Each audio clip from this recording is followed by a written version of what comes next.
So I don't know if you recall, Mandy, but like a few weeks ago when we were talking about Paradise Lost, and then we were talking about the like the death rituals or the funerary rituals. And I know Amanda just made a video about this.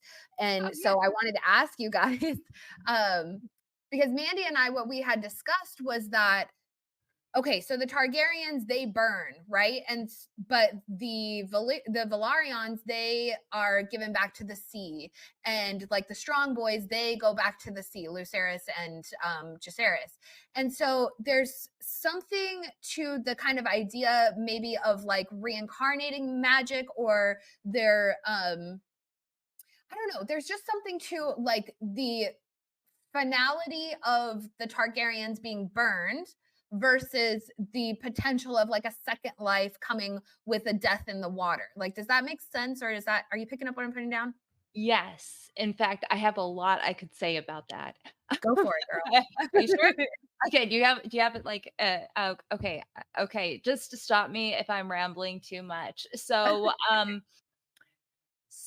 And I've talked about this before on Twitter. Basically, the Targaryens, they do practice cremation, and we know that it stems from their heritage in Old Valyria, but we don't necessarily know what they believe about the afterlife because we're not told what the Valyrians believe about the afterlife. And the Targaryens did adopt the faith of the Seven, and so they kind of have a mingling of both their Valyrian tradition and also their beliefs regarding the afterlife that are probably influenced by their adoption of the faith of the Seven. But we know that they probably believed something to have this specific type of ritual. And so, in order to identify that, we have to look at the other cultures that practice cremation and what they believed happens when their dead are burned. And we have the Dothraki, and the Dothraki believed that they ascended to the stars. Okay, basically, they believe that the night sky is the nightlands, and the dead are the stars are the spirits of the valiant dead, and all this and that. And the interesting thing is they consider a second life to be like an awful thing. Like they do not want a second life, and and the interesting thing is that they do when their dead are burned, they also burn their animal. Okay, they burn their horse, and it said so that they can ride onto the night lands. But there's also some like language that gives you the hint that they may have some sort of tendency towards a type of bond to their animals that might be similar to that of a skin changer. And so, by killing or burning their mount, they are ensuring that they do not have a second life. And so, when they're burned, their second life is also taken with them. But we do know that the Valerians do descend from the Great Empire of the Dawn. At least there's a pretty good, strong theory for that, and I do subscribe to this theory. Okay, so in the Great Empire of the Dawn, we do get a hint of what they believed as well, because it is said that the God on Earth had ascended to the stars to join his forebears. When he died. So not only just the God on earth, but everybody, all his forebears that came before him also went there. So there's a pretty good chance that the great empire of the Dawn also believed the similar to the Dothraki. And there are hints that the Dothraki may have shared a common ancestry and were part of the migration over the bones at some point. So so the Dothraki's beliefs may have stemmed from that more ancient civilization. And so it's quite possible that the Valyrians also believed that they ascended to the stars. And when we look at the religion of Berlor, it said that when you burn the body, the soul is able to be released and ascend to the light. So again, we have similar kind of language. So it's quite possible that because, with the second life and the skin changers and with burial, what they believe, and it's confirmed, like it's actually real. Like they do go into the woods, they do go into nature, they do go there. There's a chance that maybe they do ascend to the stars. And then when we look at Danny's vision, her Wake the Dragon dream, where she sees a vision of her ancestors, and people have speculated that her ancestors have sent that vision. The very last thing that she remembers before waking up are the stars whispering to her. So I don't know. Interesting. There's that. Yeah. Yeah, I like that a lot. I think it's very beautiful. Yeah. And I just dropped in the chat because this is what we're talking about. Um, not to like change the subject. I really want to talk about it, but Oh yeah. Go I ahead. did one of my first parodies I did was like for Cal Drogo and Daenerys, where it was just the two of us, where they're living a dragon afterlife. Because I kind of like was standing on the idea of when Cal Drogo died, he was reincarnated, as her dragon, and they're living a dragon afterlife, just the two of us. Oh, my brother sold me like a whole Daenerys, it's pretty cool. I don't know. I don't think we can play it here, but like, probably it's one of my favorite ones, but it's one of the first ones I ever did, and I actually forgot that it was on my Denizo Targaryen channel, which I have 10 subscribers. Don't subscribe to me there. I'm probably gonna reroute it to Litbringers and redo some stuff there, but mhm. it's cool. Like if you want, but I do I so that idea too, though. Like, okay, well, actually, you go first on your comments, Faye. Oh, no. Well, I love it. I think that it's really interesting. And then that there's sort of variations in it, like, going back to the sea and sort of water, Oh, like a watery death. And I don't know. There's something that it's almost like a transplanting a plant. Oh, go ahead, Amanda. I can tell you want to I say something. yeah, So oh, I have more. I got off track. Well, I kind of Go got for it. off track. So, okay. It is quite possible that as far as the water burial goes, it is quite possible that those souls do kind of merge in the sea. If that makes any kind of sense, because it is said that the drowned god is stronger where they have collected more souls. And so I believe it's in a Victorian chapter, if I'm correct. And it was around, I believe, Velos, when they went to one of the Valerian outpost islands that had was drowned and blighted during the doom. And he's like, "Oh, this is going to be a good place because there's all these, people that drowned, and so the drowned god is going to be strong here." so So, can I mhm. interject in this one? Because like the word you said collected more souls because it's stronger because we has more souls. Are we collecting souls like the werewolves and the old gods, or are we saving souls now? And I think that that's also where we are in this juxtaposition of the burial rites too, because you know what I mean. Like if you want to look at it from that perspective as well, because I do actually think there's a beauty, and when we see the Valerian when we see the whole funeral, in season one, and it's so important, and then Damon's laughing at it and he's talking about the old blood and you don't know anything about it and the mixture and how it's a new blood.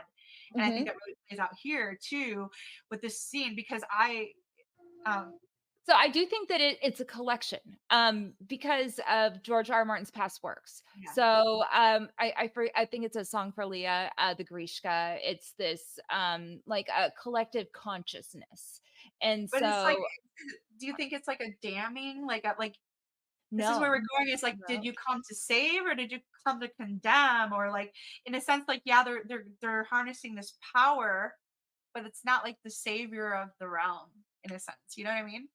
I know it. Just Yeah, I do. So I don't think that it's like a damnation, because of course like you're descending, but I don't think it's like that. I think that it is um just a different way to harness or collect that energy, that power. going And back to the so same once we were yes. Yeah, and so death is just it's just a state of, death and living are kind of a state of living for the soul in Martin's world, I guess. And Yeah. so the body is just a vessel is what it is. And for the soul. Yeah, So and so Valeria, right? Super yes, special. yes. And oh, and then one of the things I was going to mention about funeral pyres and is that it was believed that the Dothraki believed that it had to be done over an open sky, so nothing, nothing up above your head, so it just is able to ascend. And also, of course, that um, the vessel is burned with you, that everything can kind of just ascend. So what if another soul vessel is in the pyre at the same time that the body is being burned? It's unclean. Like It's Yeah, well, dragon eggs, for mhm. example, or a Valyrian steel sword, Yeah, or the moment, the moments in between life and death, like a transformative animal energy. fires, Mhm. like Like animal you fires. are transformative like you Drogon. you put another soul jar in the fire with you. The soul might not necessarily be allowed to do what it's meant to do. It's stuck Um, at the crossing, yeah, and that's exactly. part of what this is about, is the crossing, and Adam, and it means, and hall means to cross, and this whole cross and savior notion. And I think that's kind of going what I was trying to say earlier about this. Um, okay, so with in addition to that, so now that we're reclaiming the names of the bastard sons that were never acknowledged by the fatherless, the fatherless, they come to save the widows and the orphans and whatever. So now they're being raised up, and they seem to be the only hope for Corlys, right? But they're raised as dragons. They're raised as dragons, just as Bela was. Just, I'm not salt and smoke. I'm fire. And I think Mhm. that, and them going to condemn, and then that's also probably why the Owl faces with going back to the water is great for Adam, because it's a new start for his new family. But I think that's what damns them. That's truly what is going to make them be stuck in the lost limbo of the souls. And there's actually another Mhm. special part, like Luke. He's lost. He's in the limbo. He has no body. He has no burial rights. He is actually Targaryen, who wasn't even supposed to be a Velaryon. And now you don't even see his, like, where is he? He's in the limbo, just like the twin, like, just like um I'm sorry, who, so in the book it was different which twin died, but just like the babies and just like the kids, the innocents, basically the innocents who have nowhere to go because they're condemned by their fathers, they're condemned by their family, and by the wrongdoings of their parents, or there's a part of it in the Bible too that says stuff about it, but like they're damned, so they go into this other realm that isn't like Damon, where you're suffering and hearing the cries and you're tormented. It's just a realm of peace. So, like, when you saw, actually, I think that's probably why we saw. I'm sorry, this is coming to my head now, but that's probably why we see um, Rhaenyra as a child, as an innocent there, with sewing the innocents together, and you see they're at peace in this realm of the dead that Damon is being exposed to when he's going through torture, but they're just like "La, la," singing and peaceful, and they don't even know, like, they're not, they're blind. But I definitely think that they're canceling each other out for sure, the fire and the smoke with the burning, because wet wood can still burn. There's also a Bible verse about that. Wet wood still can burn, but dead wood ashes, are they ashes, are they wet, like, you know what I mean? It's interesting. Yeah, I like this idea of the ocean or the sea being like a vessel for the souls, and then perhaps like I can't think offhand if there other than like the Ironborn, um, but like a baptism ritual, if that could perhaps like I don't know, give them a spirit back or something of that nature? Does that seem out of Oh, that's probably why we don't see Lucerys's body, because he was baptized in the water, like brought as a name. Because when you the holy water baptism, but then when he was caught in the fire and the snarls of the enemy, then that's when the Holy Spirit takes you and you become one with the Spirit and you're able to go to another realm too. So that's another Mhm, interesting thing to ponder. mhm. Okay, I found the quote. Okay. I found the quote. So we are going to look at that. It is a Victorian chapter. It's the Iron Suitor chapter of A Dance with Dragons. So they are on Valos, and he is just like contemplating what happened there as far as the doom. And he says, Fair Valos, with its palaces of cedar and pink marble, had vanished in a heartbeat. On the north end of the island, the ancient brick walls and step pyramids of the slaver port, Gozai, had suffered the same fate. So many drowned men. The drowned god will be strong here, Victorian had thought, when he chose the island for the three parts of his fleet to join up again. So there he is mentioning that the drowned god is stronger where there have been more drowned souls. And like for instance, we have like Patch Base over at Shipbreaker Bay. Shipbreaker Bay is a place where it has collected a lot of drowned souls. That's why it's called Shipbreaker Bay, because it breaks ships. And he is one of the few instances where it is quite possible that have seen a manifestation of what we believe or what we would consider like the drowned god type of a magic or power. Mhm. And it is where there have been a lot of drowned souls. Also, we see a lot of really crazy magic happen over in the Sorrows, and the Sorrows is actually a place where a lot of dragon lords had drowned. Basically, an entire Velaryon army was drowned and swallowed up. So it's like a magic nexus over there as well. So so there may be some, connection to the souls and going down to the water and the power within. So I love that. And it's yeah, it's just it's an interesting thing, like especially with the Ironborn and their sort of like baptism rituals. Like, are they do they feel like they are gaining the sort of in a like a Valhalla-esque kind of sense where they're maybe gaining the strength um of the the people who drown themselves kind of thing, because like not everybody survives the drowning, but so their souls would go into the water, but then like the ones who survive, maybe they're gaining like soul power internally, or more warrior spirits internally or something of that nature. So I believe the drowning ritual is almost like a memory. Okay, it's a memory of the magic that can now be seen with the example of like Beric Dondarrion, where the religion of R'hllor has this thing called the last kiss, and when somebody dies, they put fire into their mouth, they breathe it in, and in Beric's case, he was resurrected. This is, after magic had returned to the world. And it's quite possible that during the original Long Night video about this, if you're ever interested in watching, but during the Long Night, it's quite possible that the the ritual that the priests of the drowned god do may actually be a memory of the last kiss being performed.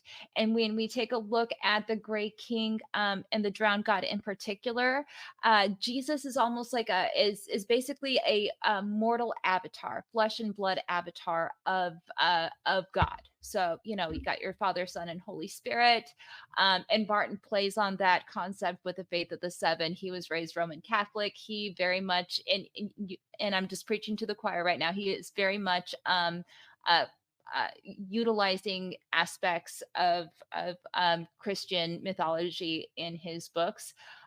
So there is a point where Aaron mentions the drowned god who had died for us. So, or actually, no, not died. Who had drowned for us. Okay. And then you also have the mantra, what is dead can never die but rises. So you have a lot of things that are basically giving us these hints that there may have been this mortal avatar who had died and was resurrected. And then when you look at the sigil of, I think it's House Sunderly, you do have an image of the drowned god, because the drowned god is literally a dead drowned man. So, and the only religion where you have this iconography of this um, dead person is when you see imagery of like Jesus on a cross. And of course, he was resurrected. And then you still have even more imagery where it said that the Gray King descended to the watery halls to sit at the right hand of the drowned god.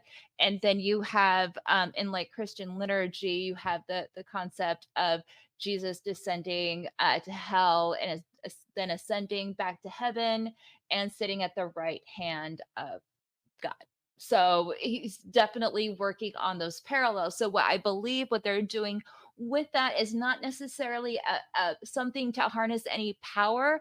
It's more of them trying to pay homage to their God, and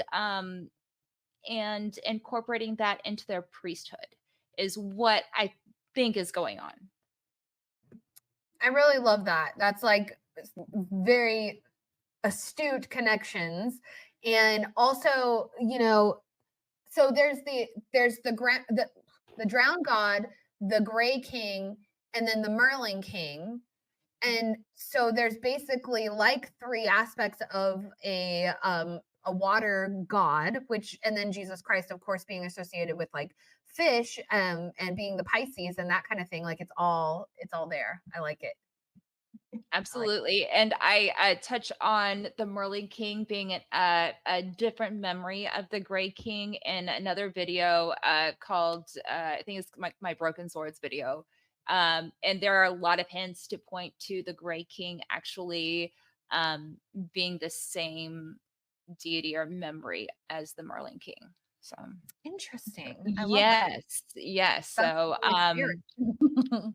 yes, because you have the driftwood throne. And if you recall, there are a lot of there's a lot of confusion between the Naga's remains, like Naga's bones, and wood. So you, and in some instances you have like this driftwood throne, driftwood crown, and then in others you have instances where it's like Naga's teeth.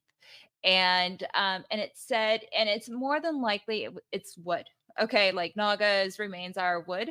And so the Great King's throne that was made from Naga's teeth is actually probably made from wood. And usually the words surrounding that is usually driftwood. So it wasn't a Naga's teeth throne, it was a driftwood throne. And if you look at the driftwood throne that they're showing in House of the Dragon, it definitely does look like the remnants of a ship. So there's that as well. But I like there's a lot that you could go into.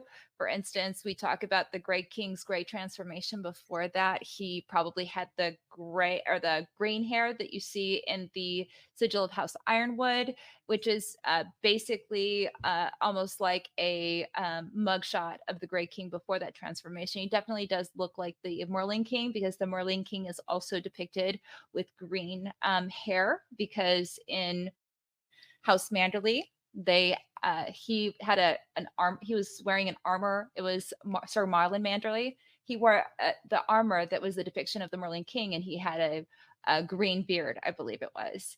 So he also had like that green hair. There's like a lot more.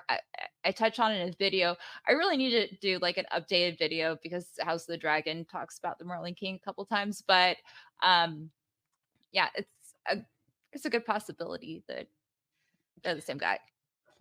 Well, and then also if we toss in like Damon being king of the stepstones and he has the driftwood crown, it's just an additional like layer of symbolism there.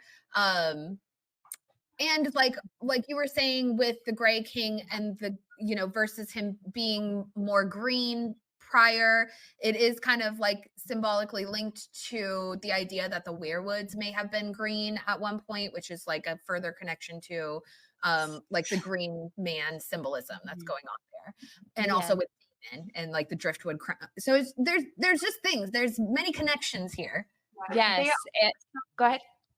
But like also like when you go to Driftmark and you see the white throne there too. There's like the white throne, the Bema seat, the white throne of judgment.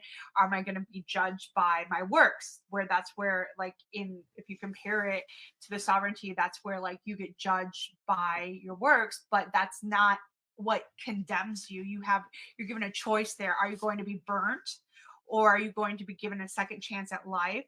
Or you can be condemned, but there's like they have all the idols and all the different gods there in the same hall. So in a sense, they're like kind of setting up stages and altars and platforms for like worshiping other idols, if you want to say it in that sense too.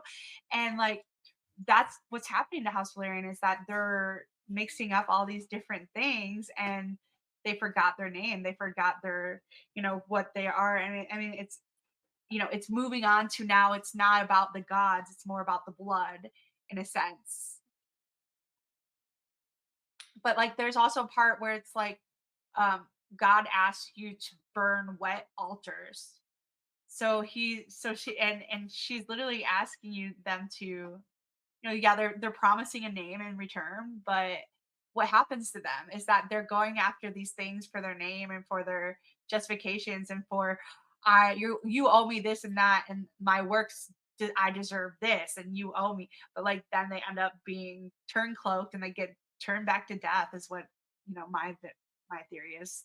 The turn cloak is just you're not able to take off the cloak, like the cloak of invisibility. It's just becomes death becomes you, and then here you are at the sea, and you get to I don't know. It just so this is the part that I wanted to read. It says is so God sent the prophet or the messenger to show these deities that and how they can call down fire from heaven to show their power. But he also caused the prophet to drench the altar wood and at the very earth sat on it with water before he sent the fire, so that he could do for them and what the idols in their life could not do, because they kept not going to the true sovereign. In doing this, God, or like I'm gonna say God, like the realm, or I'm referring to Rhaenyra, overthrew which that had reigned in the hearts, reigned in his heart, Corley's core heart, the lies of his core, the lies of his heart, his family, there's no core there. And he takes over their hearts and holds on to the minds, and they became their one and only, their truth. And then not versus the lies. And then he says that when we're faced with situations that seem impossible, like for example, Red and Dragon, and they become more and more impossible, like him restoring his lines, they sent us to call fire and start moving in obedience, building our altar, setting our wood, put water in it, show up every day, keep doing things to barrel yourself. Barrel after barrel, the odds pile up.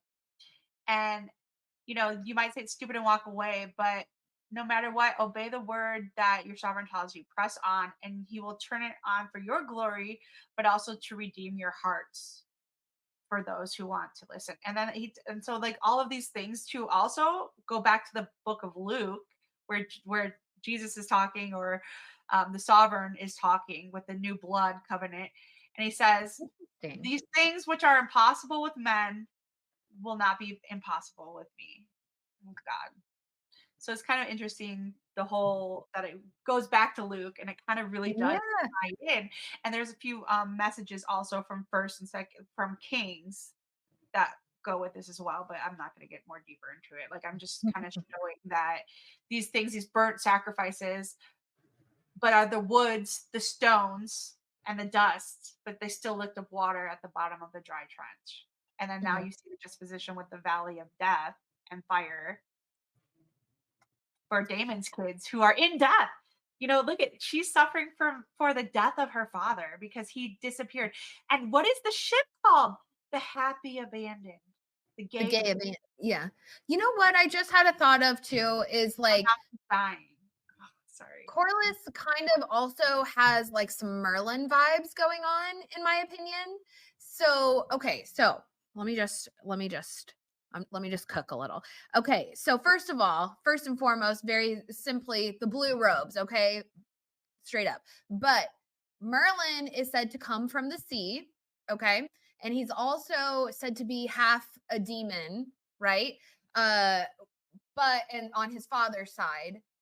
But so if he's coming from the sea, and half a demon, which might be like this Valyrian like aspect to him, but then like Merlin lives eternally. Like he lives forever. And so if we connect back to the sea and the funerary like practices and the souls being contained in the sea, then there's kind of that similar idea of like a everlasting life sort of situation. Um and then as you were saying, Mandy, with like burning the false idols and the watery gods and this kind of thing, because Merlin is very um depend like in all stories he is a huge part of like this transition from, because a huge aspect of all Arthurian legends is the transition from Celtic ways, like Celtic gods, to Christianity. And it's a like kind of core aspect of the legends. And so Merlin, depending on which what you're reading, sometimes he's really connected to the old gods, but very often he preaches Christ, and he pushes for that transition to the new God. So I don't know, there's just something there with him. I don't know. It could just be me grasping for straws, but I like it. Oh, okay. So I actually have what Vaymond Valerian says at Lena Valerian's funeral. And it says, "We join today at the seat of the sea to commit Lady Lena Valerian of House Valerian to the eternal waters, the dominion of the Merlin King, where he will guard her for all her days to come as she sets to sea on her final voyage. My gentle niece, may the wind be as strong as your back, and the seas as calm as your spirit, and your nets be as full as your heart. From the sea we came, from the sea we shall return."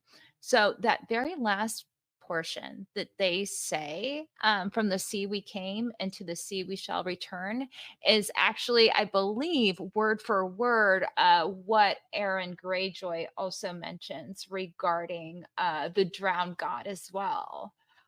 Which is very interesting. It's almost like they pulled that straight off of like a drowned god type of a funeral So for interesting. that.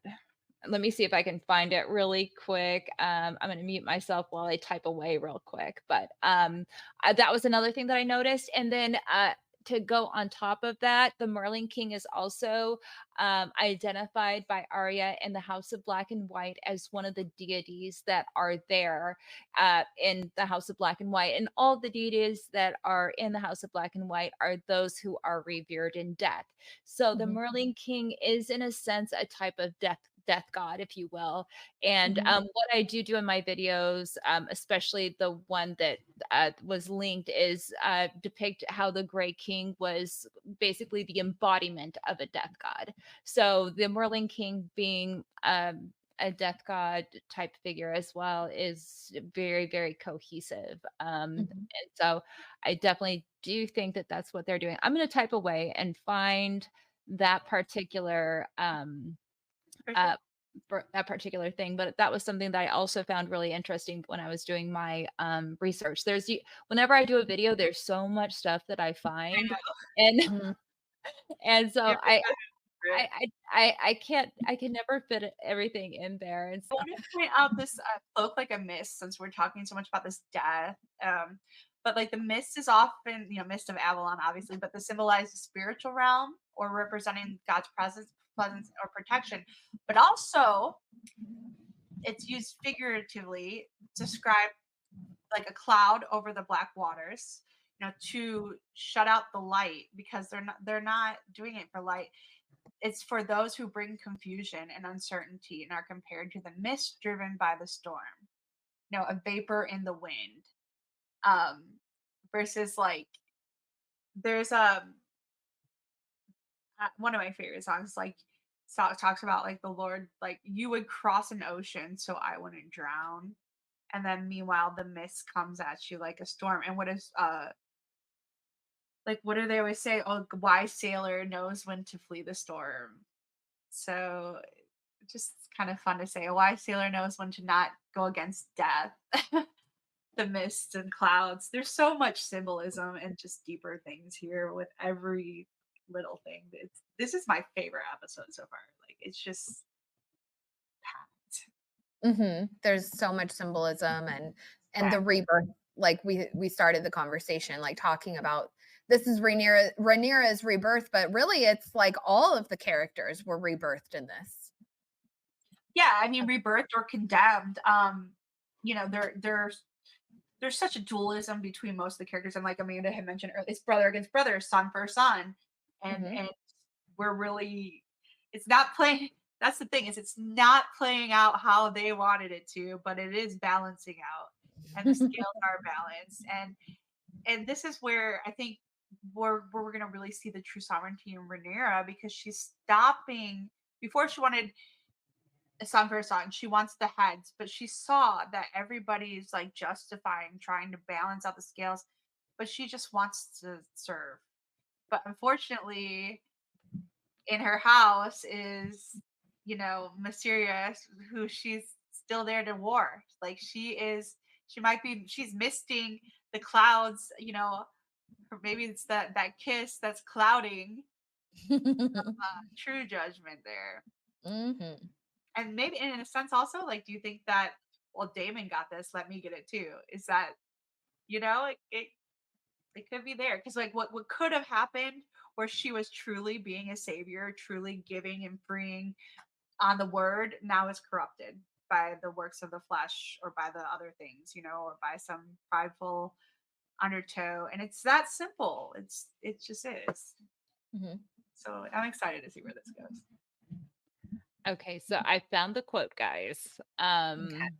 Okay, going back to Lena Valyrian's funeral, where they give they give the words that seem to be like they are like ritualistic type of words that are said, and they say, "From the sea we came, and to the sea we must return."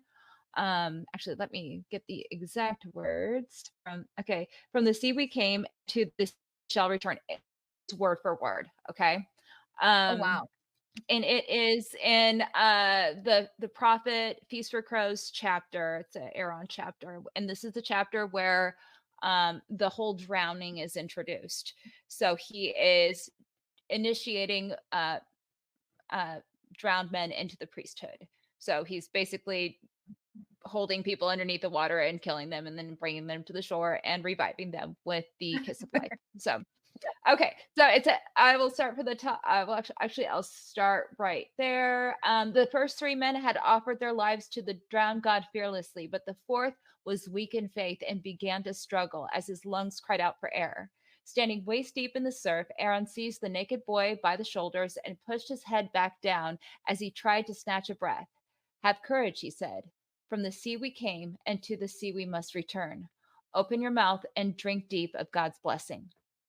So, word Wow. for word, from the sea we came, into the sea we must return. And then, of course, in the world book, we have like Sauron, Salt Tongue, mentioning very, very similar verbiage too. Like, we did not come from godless lands, you know. We came from beneath those seas, from the drowned god's dominion, and so forth and so. Yeah, it's very, very similar wordage. And so, if that um, driftwood throne was the Grey Kings, or was the, you know, if they are the same person, that me and in legend he had gifted them that throne to conclude a pact. That means that House Velaryon had a pact with the Great King during the Age of Heroes. I So, love it. I yeah. love it. That's So like, perfect. so are you saying like they made a pact with death? I don't know if it's death, but I do think that Or it's like, you know, like interesting. Yes, so I do think that it's very, very interesting that they do follow this custom because it is a Valerian custom to practice cremation. And so they give their dead to the Merlin, at least in the show. They Mhm. give their dead to the Merlin King instead of practicing the ritualistic Valerian cremation burial. So, I mean, it's possible. We really don't know what the pact was about. We just know that there was a pact, and it might be something as simple as what they're doing with the dance. And basically, they had reached out to the Greyjoys, the Greenston, and they were like, "Hey, come fight the Velaryons for us, and we'll give you this and that." And House Greyjoy, spoilers, they're going to side with House Velaryon. They're going to be like, we're not going to fight these guys. We're going to be on their side. So, I love that. um, I love that they yeah, made that comment though. This yeah. episode, they're like, "Oh, they're sitting there waiting," and like I just thought, and then also to Dowager Queen, I just couldn't help thinking and laughing about Cersei and like rock and roll. you know, what Hmm. version of rock and roll? Who do we get this time? But yeah, Absolutely. Exactly. agree. Yeah. That's great. So, That's some great connections so there. yeah, but I so have to and make a we video don't know. of We this. don't know what the pact was. But like if they are the same person, their legend says they had a pact. Mhm. So, And this um, is a great okay, so let's think about this. Is oh my god, okay.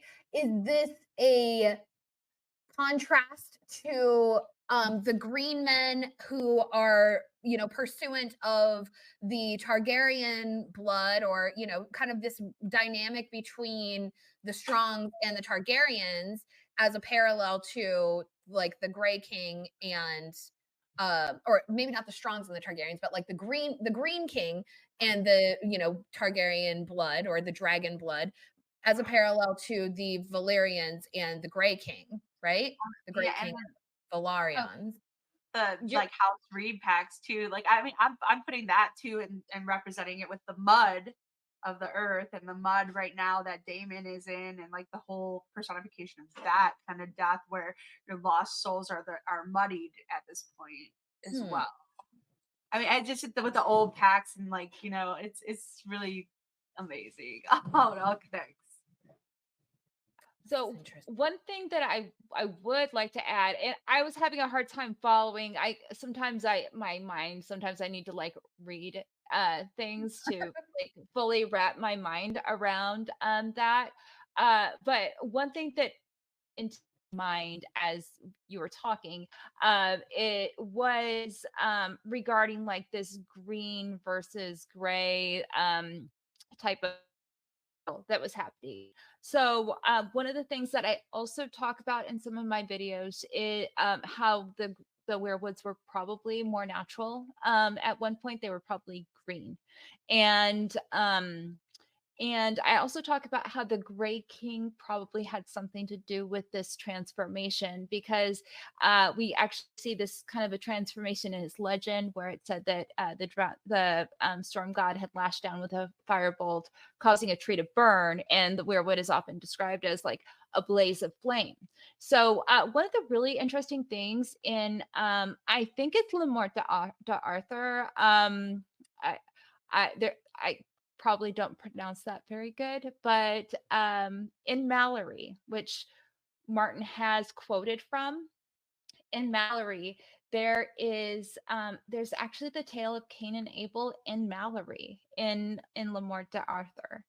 And in that, the tale of Cain and Abel, there is a change in the tree, and the leaves turn red. And one of the things that I am at right now is the timeline. And because George R. R. Martin has mentioned that the Long Night probably occurred around 5,000 years ago. He's mentioned that in an interview before in Entertainment Weekly. And there's some other things that kind of line up with that, like the rise of the Valyrian civilization, which occurred 5,000 years ago. We know that the Great Empire of the Dawn collapsed after the Long Night. So, and then we know that the Velaryons kind of descend from that civilization. So, and they had dragons, so they probably rose pretty quickly. So, so it's 5,000 years, right? is kind of like what I'm wrapping my head around.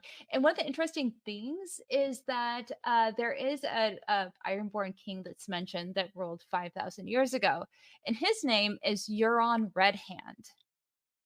And Ooh, interesting. yeah, yeah, we're talking about Garth Greenhand, and we have Yeah. Euron Redhand, and he's the cautionary tale that the reader warns Asha about. He's like, Euron sounds a whole lot like Euron. What has happened before will perforce happen again. So he's talking about history repeating itself. And Euron is kind of setting himself up in the Winds of Winter to become the avatar of the Grey King type of a figure, what the Grey King was. And so um I'm thinking and Euron was the very first Driftwood king. It was Euron Grey Iron, and he Mhm. is the one that has the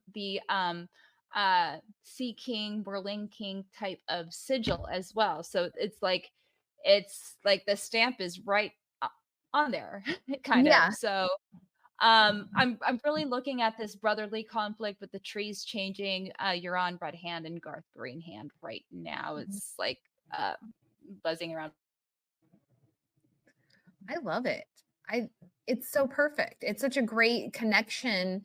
And yeah, and now I'm kind of like into this idea that there is sort of a pact going on with the Gray Well, King and the Velaryons so versus the Green King and like the dragon bloods, the Pendragons as I call them, this Valyrian dragon Mhm. blooded folk.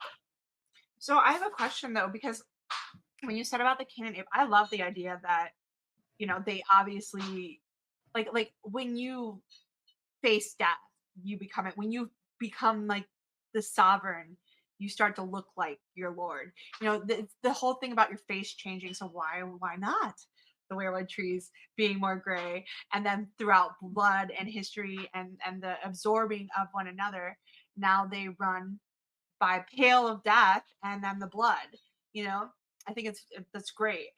But what I want to know is like with this Cain and Abel reference, right?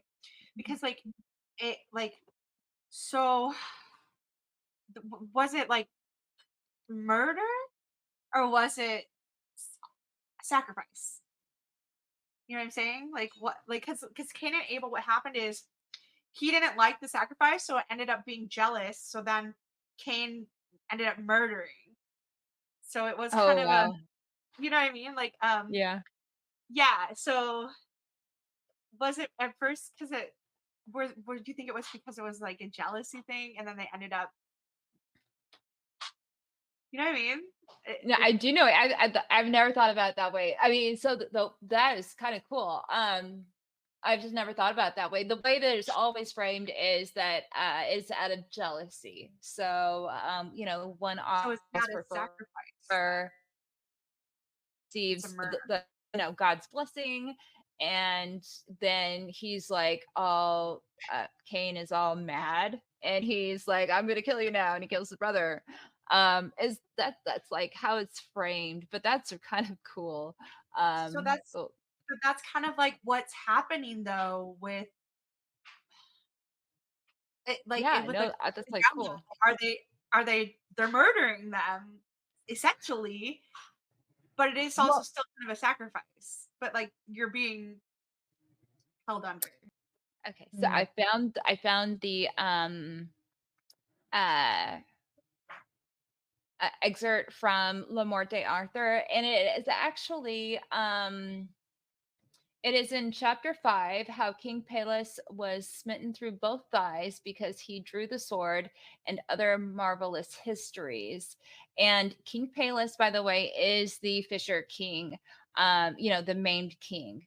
And like I said, Martin did draw a lot of inspiration from the Fisher King in a lot of his legends. And also, he draws on this brother versus brother thing, and he specifically quotes Mallory as part of the Sir Balin and Balan with the brother versus brother thing. So in the same book, under the Fisher King legend, he discusses Cain and Abel. And this is what it is mentioned.